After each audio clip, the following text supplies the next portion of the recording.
Hi, it's Jen from Shabby Fabrics with a really special opportunity for you today. Who doesn't love snowmen? Up here in North Idaho, it's cold. We have a lot of snow. We get to build a lot of cute snowmen, and every time we release a snowman project here, we see our customers just love it. It really is something that people collect. So we're really excited about this new quilt that we're offering here. This is called Patchwork Snowman, and it was actually designed by 10 sisters. They make that amazing fusible grid. And yes, this was made with the fusible grid, easy enough for a beginner. I'll get to that in just a minute. And we could not resist marrying up their darling pattern with Stacy West's collection called Winter in Snowtown. She designs for Henry Glass Fabrics. And this was just the perfect marriage of 10 Sisters design, the incredible fusible grid, and Stacy's adorable collection. And you can see it's a nice size too. These are the products that we use to make that. But the thing that I'm most excited about today is Tammy and her team upstairs put this project together, and she filmed a video on tips and techniques that help even a beginner maker be successful doing this. And this is one of the things I love about using fusible grid. Number one, you can make perfect patchwork with no pins. How lovely is that? A little bit of pins maybe come into play with those half square triangles, but Tammy will talk you through that. That'll be right at the end of this video. The most important thing that you can do right now, even before you watch her video, or certainly after, if you want to be convinced how fun and easy this is to reserve your kit. We cannot add to this, and we have very limited quantities. $10 goes toward the cost of your kit. $5 goes toward the perfect backing with these darling snowman. This is screen printed, beautiful cotton. It's so soft in my hands. Some of the notions when you reserve your kit and your backing that you might want to grab, and of course, anything else Tammy guides you through, but the things that I just know from looking at this project that are really something that you might want to add to your sewing room if you don't already have it, would be the seam guide. It just makes making these half square triangles that much easier, and some parchment paper. That's just because when we start to iron our squares down to our grid, we don't want to get any of that fusible component on our iron. Not necessary if you've got something else that could be a barrier between the grid and the iron, but I'm sure Tammy will talk us through that on the tutorial. But of course, the most important thing, you know this already, is to reserve your kit, your backing, because it's always limited in supply. You can always grab your notions at another time. So without further delay, let's head over to watch Tammy, and you can see how excited it is, how fun this is, and how it's just so inviting for a wonderful winter project. And again, if you're a beginner maker, we really had you in mind for this so that even you could be able to make and display a quilt of this prominence, and obviously a great conversation starter. So thanks for giving me a few minutes of your day. And now here's Tammy. Hi everyone, it's Tammy with Shabby Fabrics. I have a really fun project for you today. This is the Patchwork Snowman. I love the snowman. He looks so complicated, so many squares, and you're thinking, how in the heck are you putting all these squares together, keeping track of where everything goes? I have an easy solution for you. It's called Fusible Grid. Now, we've done a couple of videos on Fusible Grid before. This one is using the 10 Sisters Fusible Grid, and we're just going to use a grid panel to do this. So we're going to make our snowman in pieces. And then you put your sections together and voila, you have a giant snowman. Isn't he cute? I love the patchwork along the bottom here. Oh, he's so cute. And right here in the middle, what a fun, fun snowman for winter. The collection that we use for this is called Winter in Snowtown, and that is by Stacy West with Henry Glass. That's where our fabric comes from. So what I'm going to do first of all is talk to you about some elements that are in this. We have squares, and we also have half square triangles. So let's take a look at the half square triangles. I'm going to start with two squares that are definitely oversized. You can see how much bigger they are than my squares. And I'm going to turn this over, and you can do one of two things. One, you can draw a line down the center and sew a 1/4 inch on either side of it.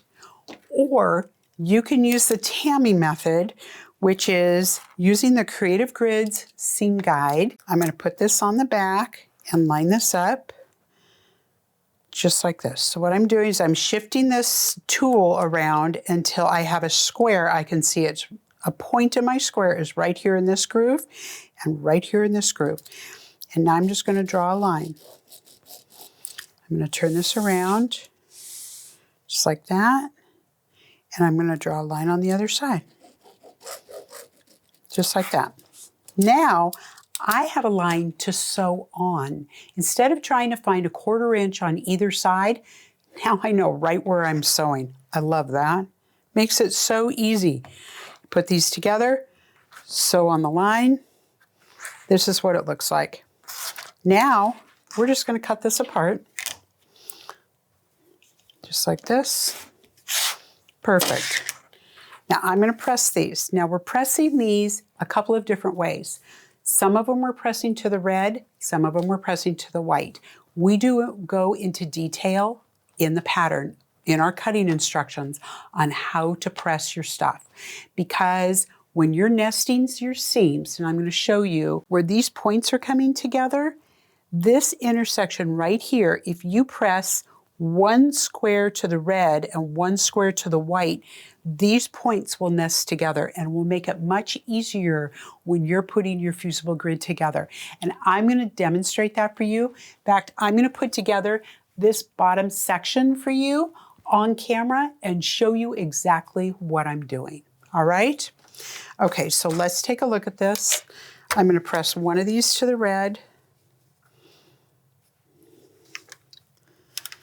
And I'm going to press one to the white. And then we're going to square one of these up, all right? So this has to square up to 2 inches. So I don't have a ruler that's exactly 2 inches by 2 inches. I do have a Creative Grids 2.5 by 2.5. This is the ruler I'm going to use. And if you take a look at this ruler, you can see the 1/2 inch mark right here. I know that means that's 2 inches, right? If you take the 1/2 inch off, now I'm left with a 2 inch ruler. So I'm just going to have a little bit extend on this side and on this side. All 4 sides have a little bit showing. I'm going to use a spinning mat, just like this. Turn this over. I'm going to turn my ruler. So now I'm lining up this solid line that says 2 inches. Boy, I'm lining that up right on that cut edge that I just did. Cut and cut, just like that. And now I have a perfect 2 inch half square triangle. All right. Okay, so let's get rid of some of this. Make a little room. I'm going to drop this rotating mat. I'm going to pick up a whiteboard. Because the grid is done in light gray, it's very difficult to see on camera what exactly I'm doing. So I'm going to use a whiteboard behind me.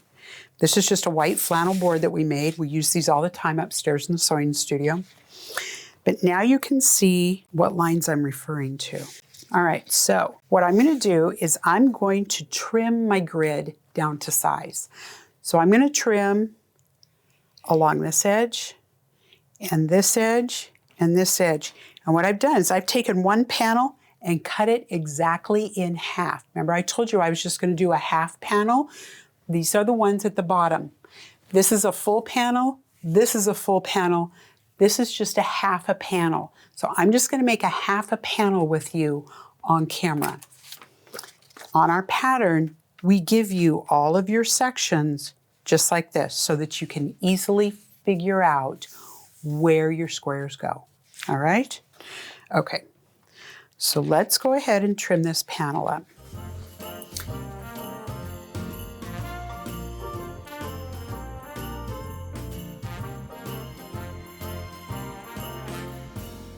All right, so I have everything's trimmed all the way around, just like that. That's a half a panel. So now this is the grid side, and it's very smooth. I'm going to turn this over So the grid is now on the bottom and the rough side is up. The rough side is fusible. That side needs to be facing up. All right, so now I'm going to use my grid just like this and make a little cheat sheet here and fold my pattern so that I can see this. Here we go. And I'm just going to start grabbing squares. And I'm going to start in the upper corner just like this. And you can see how I'm not lining this up exactly with the grid. I want to have a little bit of space between all of my squares. The reason we want to do that is so that when we fold this over and sew it, see how I'm leaving that little space right there? That's on purpose. When you turn that over to sew that now together, that is going to create a perfect 1/4 inch. Your 1/4 inch goes from the edge of your fusible, not the edge of your fabric. It reduces some bulk in your seams so that those squares do not come on top of each other, because that's going to make a very bulky seam. We don't want that. We want those squares away from each other.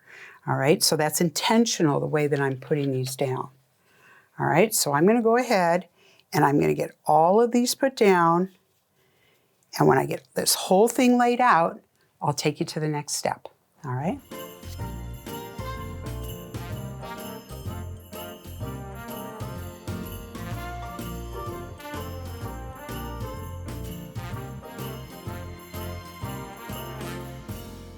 All right, I am back and I have got all of my squares are laid out.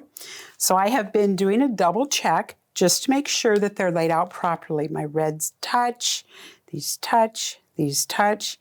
Trust me, it is much easier to make adjustments now if you have something laid out incorrectly before we iron it and then start sewing.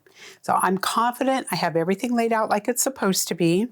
I wanted to draw your attention to these two right here. So this one is pressed toward the white. This one is pressed toward the red. And I did that so that these will nest. So I'm just laying them as perfectly as I can. Just like that. All right, so the next step now is to press this. So let's take this to the iron. I'm just going to take this whole board, everything.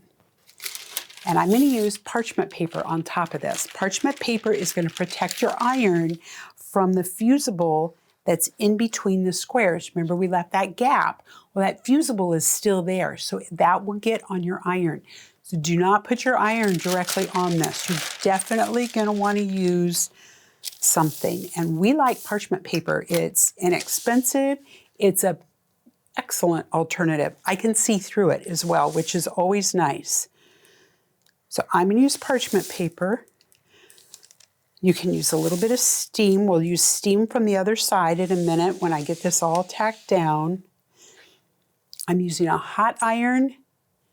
You don't have to baby this grid at all. You don't have to be careful with it.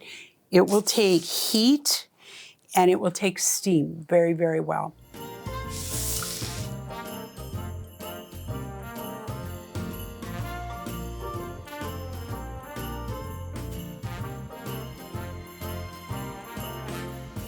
All right, so this goes right side up like this.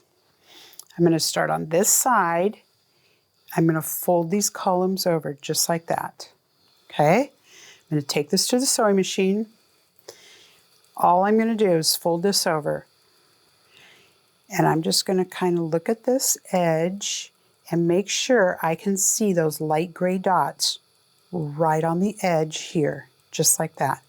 Now I'm going to sew this a 1/4 inch. Then I'm going to take it and I'm going to do the next column, just like this, 1/4 inch. And you can see how my squares, see how the square's a little crooked? It'll be just fine. I'm going to sew a 1/4 inch. Then I'm going to pull this over. Now I'm going to sew a 1/4 inch again. And this is the one that we're going to need to be careful of, because I have these two seams that are nesting right here and I can feel that they're locking together. You could even give a little pin here and pin that if you wanted to make sure that those seams stay together. There we go. All right, so let's go ahead and go sew that. I'm going to unpin this, and I'm just going to go start sewing, all right? So I'm just folding this over. I'm not going to pin any of this. I'm just going to take it to the machine and sew. That's why this is so beginner friendly. This is fun. All right, so I have my 1/4 inch mark is right here. I'm just going to set this on here. I'm just going to go.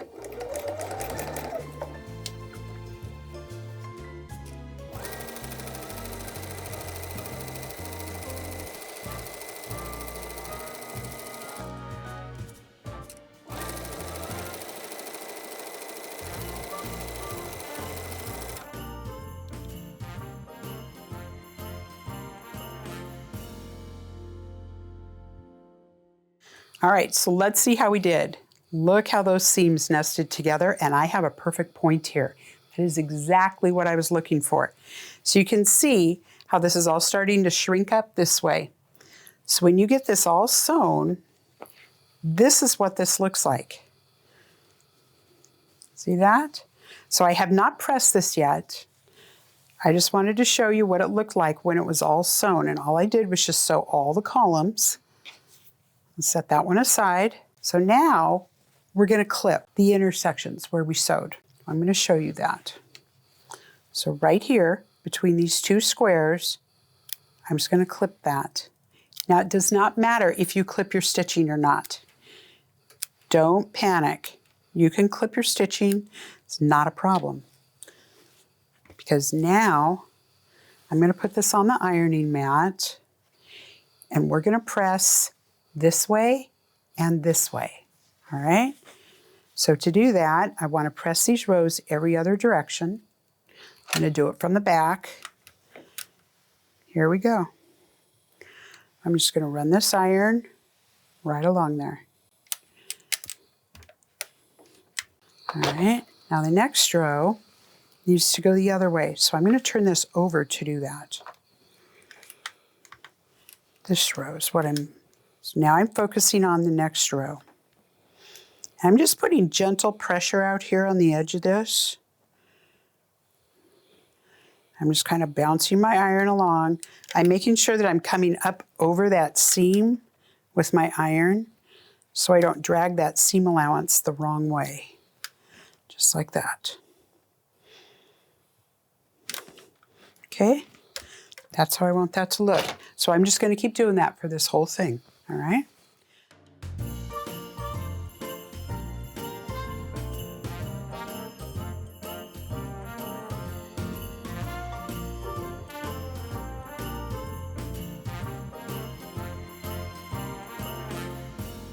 All right, so once I have that all pressed, I'm going to turn it over. Take a look from this side. That looks great. Now, if you wanted to press this again from this side, you would need to use your parchment paper again, because remember, you still have Fusible showing right here. All right, so the next thing we do, you guessed it, we're going to fold these rows over and sew them together. And now you can see how these seams are just going to nest perfectly, just like that. You see that? Not a problem. All the way along, these seams are nesting. You do not have to pin these seams. I told you this was easy, right? This is the fun part. So let's go to the machine, let's sew a row or two, and I'll show you how quick that is.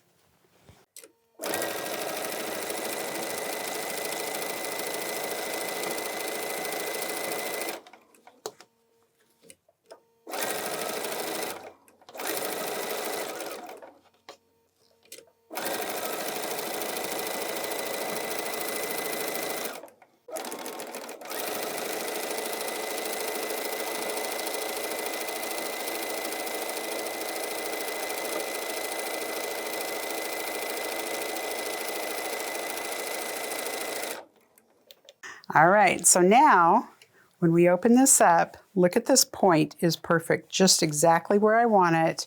And see how my intersections are all nested together?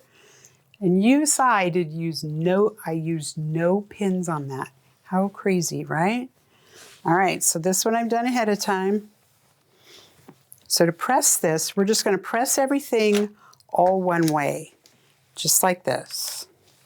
So I'm going to put my iron on the side of this. I'm going to grab a hold of this and I'm just going to pull.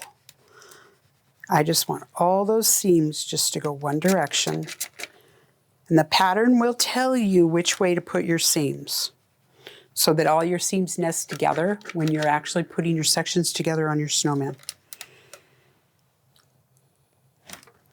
See how quick that is just to press this out?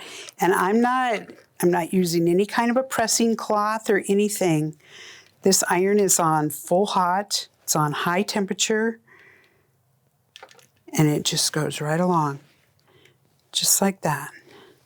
Now, when you turn this over, if you like, you can definitely give this a press from the front because you have no fusible showing. Look how amazing that is. All right, and there is the bottom section of our snowman. So fusible grid, quick, easy, beginner friendly, not a lot of pins. You saw me pin one thing, but then when I got to the machine, I actually did not have a pin. I just sewed it and it looked just fine. That seams nested right together. So follow the instructions on the cutting diagram and you will have a snowman pieced together in no time. Thank you so much for joining me today, and I hope to see you soon on another Shabby Fabrics tutorial.